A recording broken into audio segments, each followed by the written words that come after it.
ሰላም አለይኩም ወራህመቱላሂ ወበረካቱ። ውድ የተከበራችሁ የቻናሌ ቤተሰቦች ሰላም እንዴት ናችሁ? ደህና ናችሁ ወይ? አልሐምዱሊላህ ሰላም ነኝ። እስኪ ዛሬ ምግብ እየሰራን ስለ ትዳር እንመካከር። ስለ ትዳር ለትዳር ምን ያክል ዋጋ መክፈል አለብን፣ ሴትም ሆነ ወንድ ለትዳር ምን ያክል ዋጋ መክፈል አለበት በሚል ርዕስ ነው የመጣሁት። በመጀመሪያ ለዚህ ቻናል አዲስ ከሆናችሁ ሰብስክራይብ በማድረግ ላይክ በማድረግ አበረታቱኝ። አብራችሁን ቆዩ። ሰላም ውድ የቻናላችን ቤተሰቦች፣ ዛሬ በጣም አስፈላጊ ስለሆነ ርዕስ እንነጋገራለን። እሱም አስፈላጊ የሆነው ትዳር ነው።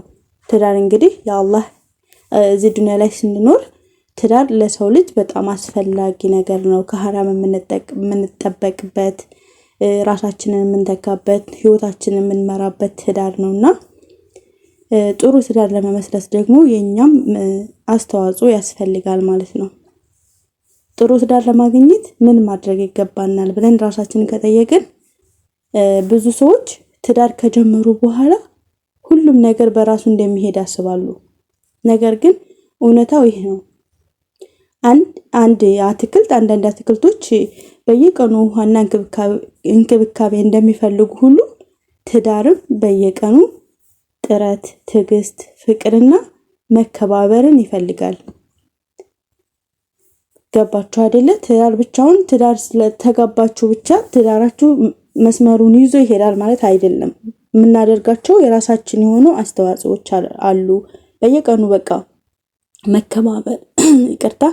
መከባበርን በየቀኑ ትዕግስትን፣ ፍቅርን ያስፈልጋል። የተሳካ ትዳር በእድል ብቻ አይመጣም። ለሱ ዋጋ መክፈልም ያስፈልጋል። በሚከፍሉ ሰዎች ደግሞ ትዳር አምሮ ይኖራል ማለት ነው። ትዳራችን እንዲያምር የምናደርጋቸው አስተዋጽኦዎች እኔ በ9 ነጥብ ይዣቸዋለሁ። አብራችሁን ቆዩ። ላይክ ማድረግም አትርሱ። ትዳር የሚጀምረው በመከባበር ነው።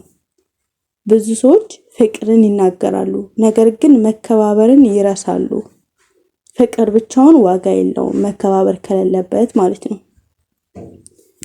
በትዳር ውስጥ የሚያሰናክል ብዙ ችግር የሚጀምረው ከመከባበር እጥረት ነው። የሰው ልጅ ብዙዎቹ አፈቅርሃለሁ፣ እወድሻለሁ የተባባሉ ክብር ከሌለበት ፍቅሩ ትዳሩ አይሳምርም። መከባበር ዋናው ግንድ ነው ለትዳር ማለት ነው። የትዳር ጓደኛህን ማዳመጥ፣ በጥሩ ቃል ማናገርና ሐሳቡን ማክበር ትዳርን ያጠነክራል። ሁለተኛ ነጥብ ብዬ ያስኩት ደግሞ ፍቅር ማለት ስሜት ብቻ አይደለም። አንዳንድ ጊዜ የፍቅር ስሜት ወዳጆቼ ከወደዳችሁት ላይክ ማድረጋችሁን እንዳትረሱ ላስታውሳችሁ። ሁለተኛው ፍቅር ማለት ስሜት አይደለም።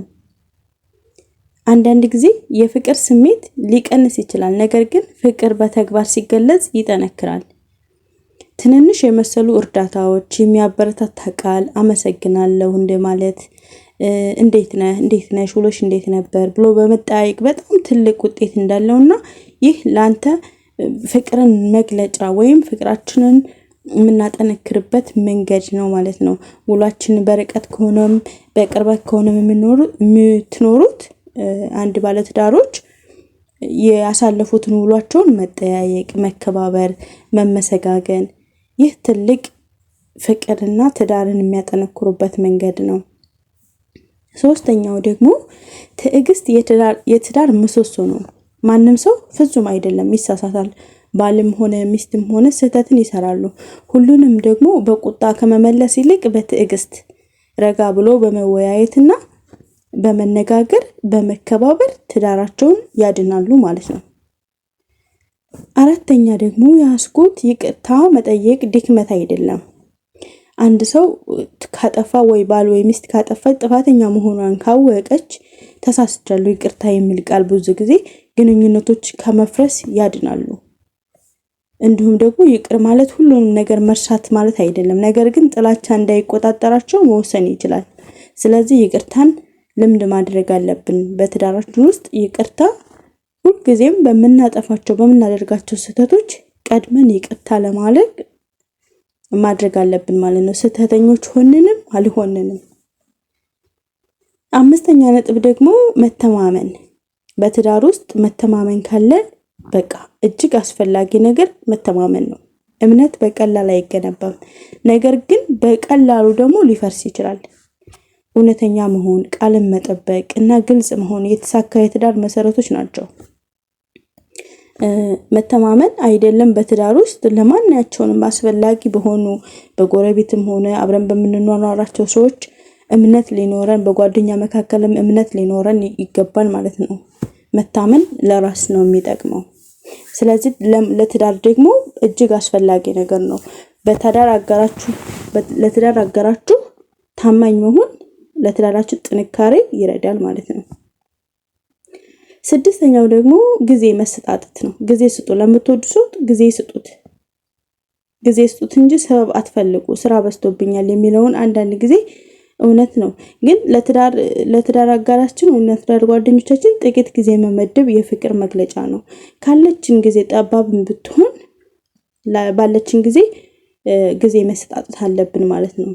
ሰባተኛው ደግሞ ችግራችንን አብራችሁ ፍቱ። ችግርን አብሮ መፍታት፣ መወያየት። ትዳር ውስጥ እኔ አሸነፍኩ የሚባል ነገር የለም። ትዳር ውስጥ እኔ አሸነፍኩ እኔ ነኝ ታላቅ ማለት የለም። መነጋገር፣ መከባበር፣ መረዳዳት፣ ችግርን አብሮ መፍታት። አንዱ ሲያሸንፍ ሌላው ከተጎዳ በመጨረሻም ትዳሩ ይጎዳል። ችግሩ እናንተ ከችግር ጋር ተዋጉ። ከችግሩ ጋር ነው እርስ በርሳችሁ መዋጋት ያለባችሁ እንጂ ከእርስ በርሳችሁ አይደለም። ምክንያቱም ትዳር ክብብር፣ መተባበርን ይፈልጋል ማለት ነው። ስምንተኛ በጋራ ግብ ሊኖራችሁ ይገባል። የወደፊት እቅድ፣ የቤተሰብ ግብ፣ የፋይናንስ እቅድ እና የልጆች አስተዳደግ ላይ መወያየት ትዳርን ያጠነክራል። ዘጠነኛው ደግሞ ዋናው ወሳኙ ነገር እምነትና ዱዓ ወይም ጸሎት። ለሚያምኑት ሰዎች ጸሎትና መልካም ስነ ምግባር የቤተሰብን ሰላም ለመጠበቅ ትልቅ ሚና አላቸው። በችግር ጊዜ በትዕግስትና በጥበብ መምራት፣ እንዲሁም በደስታም በሆነም በሐዘንም ጊዜ ዱዓንና እምነት ጥንካሬን ግድ ያስፈልጋል ማለት ነው። ውድ ተመልካቾች ትዳር የሚሰጠን ትልቅ ስጦታ ነው ከአላህ የሚሰጠን። ግን እንዲጸና የሚፈልጉ በየቀኑ ጥረት ያስፈልገዋል። ለትዳርህ ዋጋ ክፈል፣ ለትዳርሽ ዋጋ ክፈይ። የምትከፍል ዋጋ ገንዘብ ብቻ አይደለም፣ ትዕግስትን፣ መከባበርን፣ ይቅርታን፣ መተማመንን፣ ጊዜና ፍቅር ናቸው። ውድ ተመልካቾቼ ቪዲዮ ከወደዳችሁት ላይክ ያድርጉ፣ ለወዳጅ ዘመዶቻችሁ ያጋሩ። እንዲሁም ለተጨማሪ ጠቃሚ ይዘቶች ቻናላችን ሰብስክራይብ ማድረግ አይርሱ። አላህ በሁሉም ቤተሰቦቻችን ፍቅር፣ ሰላም እና በረከትን ያብዛልን። አሜን።